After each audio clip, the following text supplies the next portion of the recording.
is Kirsten Dierolf. Round of applause.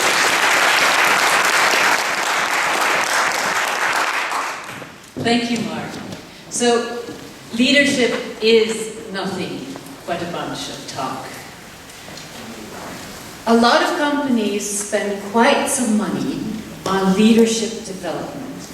So, those of you who haven't seen this talk before, what do you think is the average a global corporate spends each year on developing a senior leader? One person. What do you think? Give me some numbers.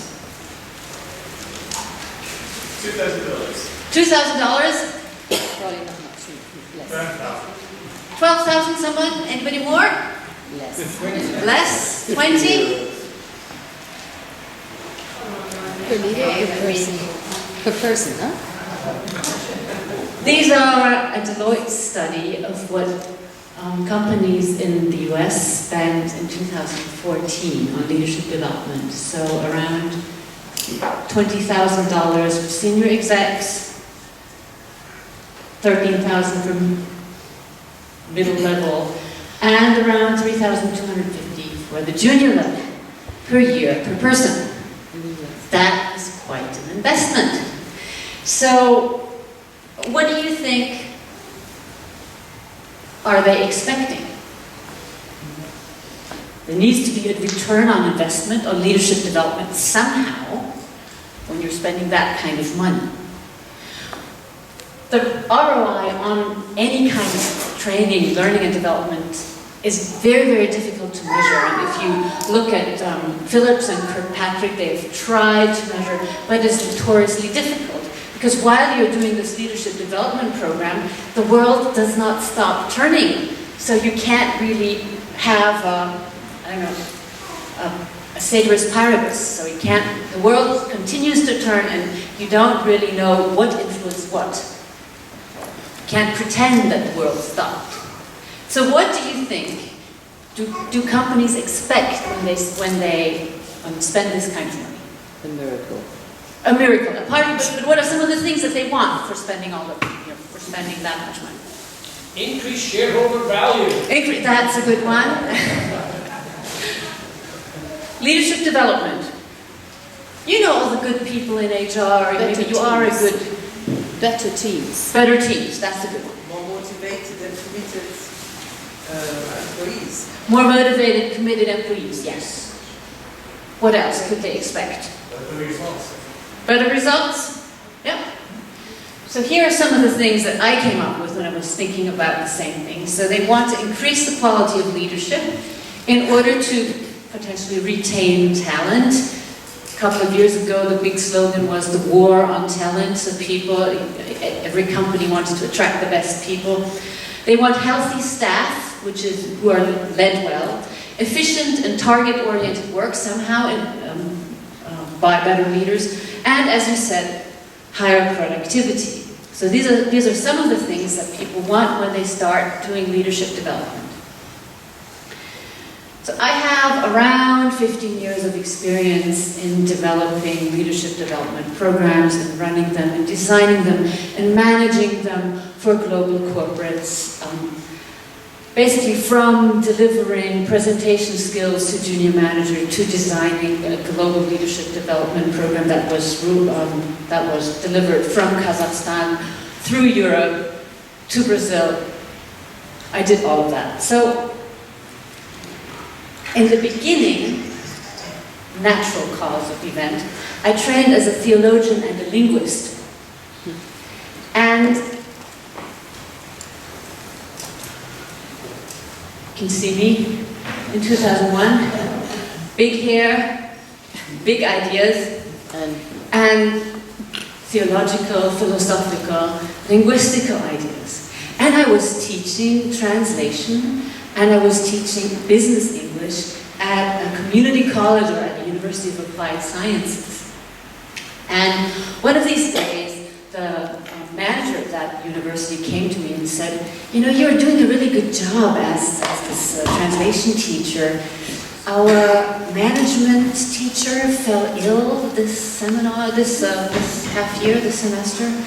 would you mind, could you take over? I was like, management, leadership, I know nothing about that, but okay, I'll do it. So I read everything, and I was very curious about, how can you teach people to lead? And this is what I found in the literature. Things like Maslow, pyramids of needs, or Percy Blanchard, situational leadership, theory X and theory Y. Who of you have heard of theory X and theory Y? Who agrees that these are things that are still being taught in leadership development programs? So there was I, as a theologian, philosopher, linguist, looking at these theories. And I was thinking, well, what is a good theory? A good theory needs to be somewhat consistent, and it needs to somehow match the reality needs to somehow depict reality, or explain reality. So, theory X, theory Y. There are only two types of people, those who believe that there are two types of people and those who don't. Yeah. It's a ludicrously simple theory, and I was wondering, so that's just not the case. The same with Maslow, pyramids of needs. I mean, there were orchestras in concentration camps. Just the world is not depicted well by these theories, and the literature that is critical of these theories is growing every day. So I had read all this and was like, is that leadership? Is that what I'm going to be teaching when I'm teaching leadership? And I had a lot of fun with my students, because in the good theological tradition, what I did was I presented the theories and then I said discuss critically. So what we did is we took these theories apart and discussed and found out why they couldn't possibly be right. That wasn't quite the intent of the university. I didn't get into any trouble, but that was my thinking at the time. So a year later, I get a call from a company, from one of my students. Said, apparently you did quite a good job at the University of Applied Sciences. Would you like to do leadership development for our company? And I was like, ooh. You can see the dollar signs in my head. That sounds like an interesting proposal.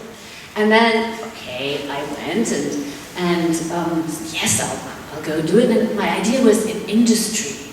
They certainly must have better theories than the University of Applied Sciences. Of course, must be so. They make a lot of money. They must be serious about it. And I went and I looked at their program, and I saw the exact same material that I was supposed to teach. I said, okay, if that is what leadership development is, I'll just go teach it. And I did. And in my first class for this, or my first training for this company, after the training, everybody was happy, and they were like, okay, so now we have a framework, we know how to explain the world, we know how to, it makes intuitive sense.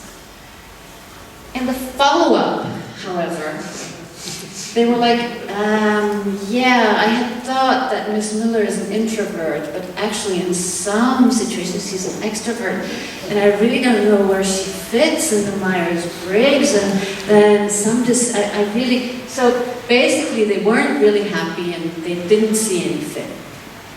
And of course I was very, very lucky, because at that point I had started following the coach training of solution surfers at the time, and I had learned from Peter and Danny that if something like that happens, a good idea is to ask them what worked.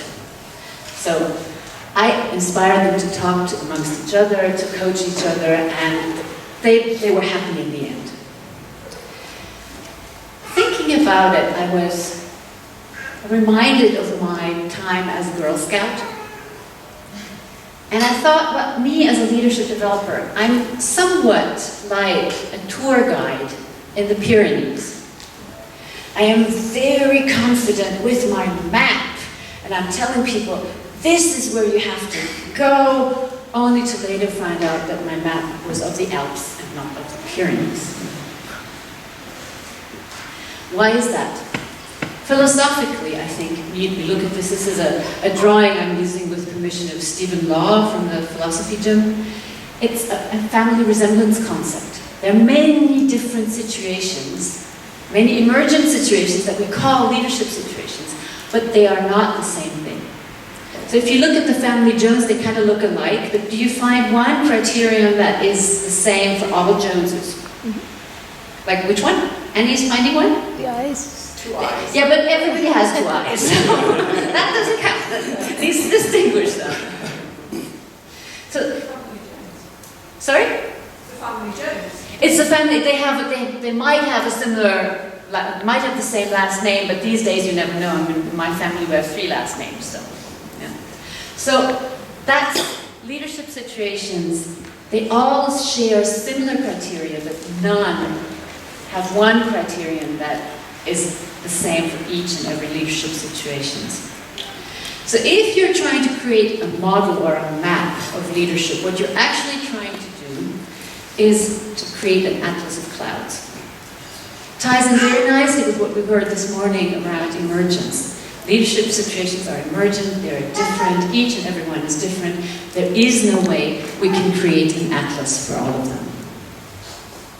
So what happens if you take your map of the Pyrenees and use it for the Alps? What happens if you take a leadership model and believe it's the truth?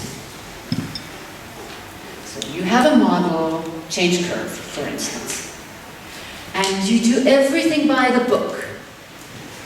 And your employees, your direct reports, they're not behaving the way the model predicts.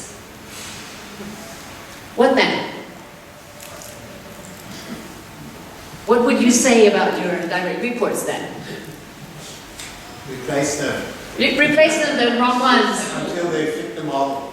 Until they fit the model, right. So they are resistant.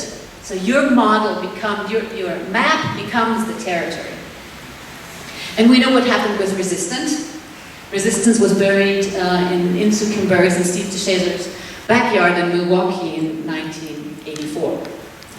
So they found out that each case is different in therapy, and that if you look at the therapist and the client as part of the same system, then you can get rid of the get rid of the concept of resistance. So, what do you do instead as a company if you want to increase the quality of leadership and get all of these good results that you're looking for? If you don't want to resort to these age-old models that are really not very, very useful. Instead of giving people maps, you should give people scouting skills. So you should tell them, okay, look at the scenery, look at what your people are doing, find out what works for them. This tends to work here, but it doesn't have to work in your situation. And it's probably even different. It's the scouting skills in a landscape that is changing. So probably you would have to give them scouting skills in a Tolkien landscape where the trees are even moving.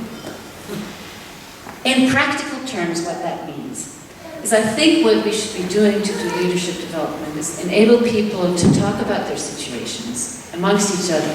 For instance, action learning, or coaching skills, or giving them reflection time about their specific leadership challenges, and not give them a model, not give them a map to mistake for the territory. Leadership is nothing, in the end, but a bunch of talk.